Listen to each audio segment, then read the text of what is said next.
world who God has equipped and made me weird in some ways to be able to care about people and care about systems and care about what it takes to break out of, Lee, what you mentioned at the top of what you were saying, just being so preoccupied with the busyness of the church. And how do you get at the root of disciple making, of life transformation, of being able to see individuals experience life change and growth? That is the best tactic that we could ever talk about in terms of church growth, of when that happens. We say at First Orlando, we desire to make disciples who make disciples. And it's a cycle, it continues. It is some of the most exhausting and rewarding work that exists.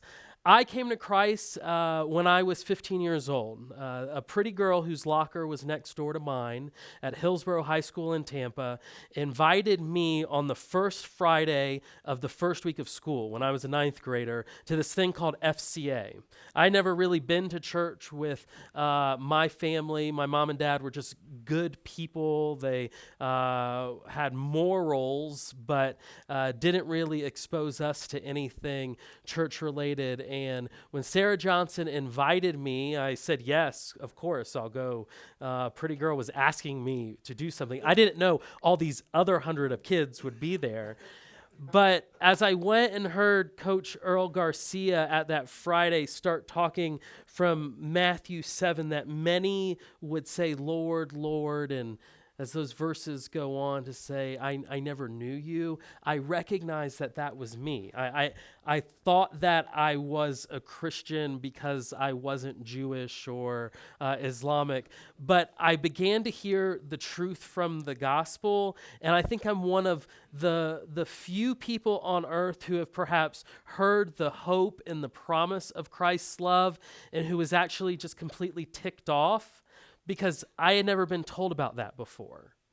And for me, hearing that and recognizing, why don't I know this? Why hasn't anyone told this for me or told me this before has really fueled the next 20 years of my life past then. Got involved in FCA, started going to church regularly, accepted Christ during that first fall season, which set me up for a trajectory that I had no idea that I would end up as a pastor at First Baptist Orlando. I attended Florida State University for college, so you've got a Miami jersey on. I'm intrigued by this.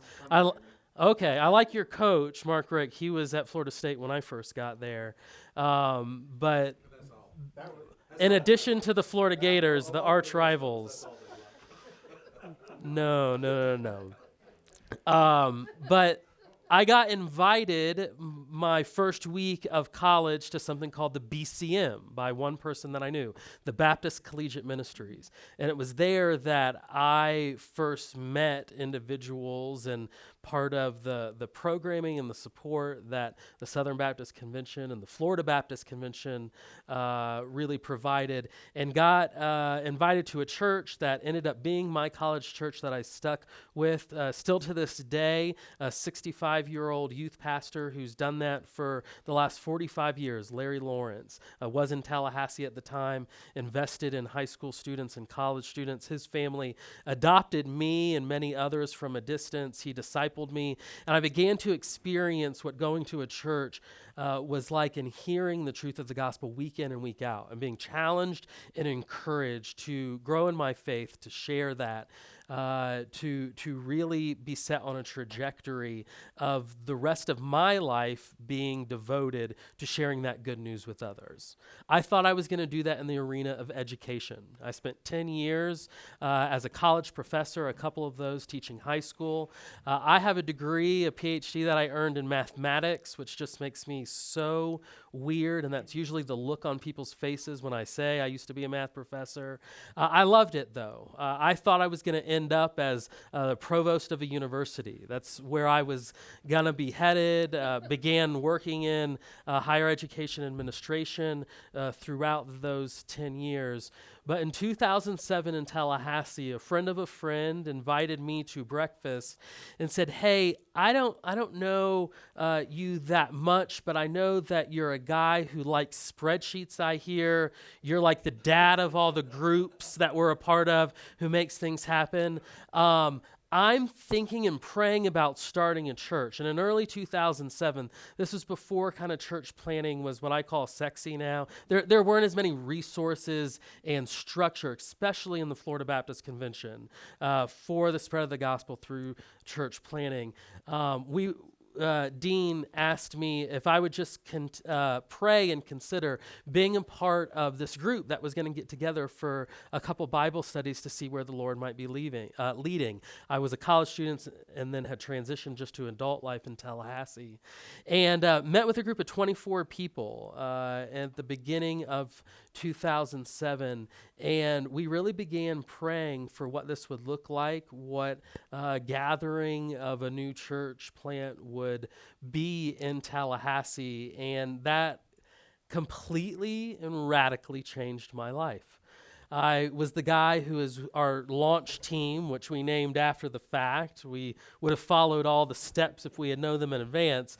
Just started asking, okay, if we want to get together, like, does somebody need to pick out the songs that we might sing? And do we need to print something that's got the words? Because we had no money for a projector, a sound system, or any of that. And if somebody writes us a check, do we need a bank account for all of the literally just tens of dollars that might come in?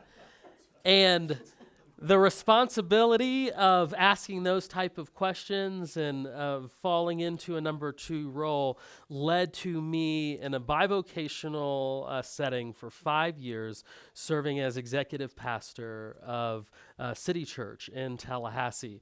We experienced what not a lot of church plants get to experience. Tallahassee was a city of about 250,000 people, and from 24 to when I left 8 years later, we had grown to a weekend of attendance of about 1,500, living through every stage of what that looked like. 68 individuals at the first kind of preview service we had, to the first time that we moved into a high school auditorium with 112 individuals and outgrowing the 427 seats that were there, and adding a service and moving into a strip center and converting a warehouse and going back into a high school that could hold 930 seats, and then finally making the plans to build 10 years later a first permanent facility and what that looked like. Working bivocationally, I only got paid by the college and ended up spending 80, 90, 100 hours a week involved in what I was loving doing, working and teaching students. Literally, I loved being surrounded by lostness on a college campus of 20,000 individuals, and then getting to go and connect with college students and young professionals, young families who began coming to our church, and grew to a point where the church knew that that wasn't sustainable. We had 2 full-time employees running about 800 individuals a week, and they had to hire me or another executive pastor full-time.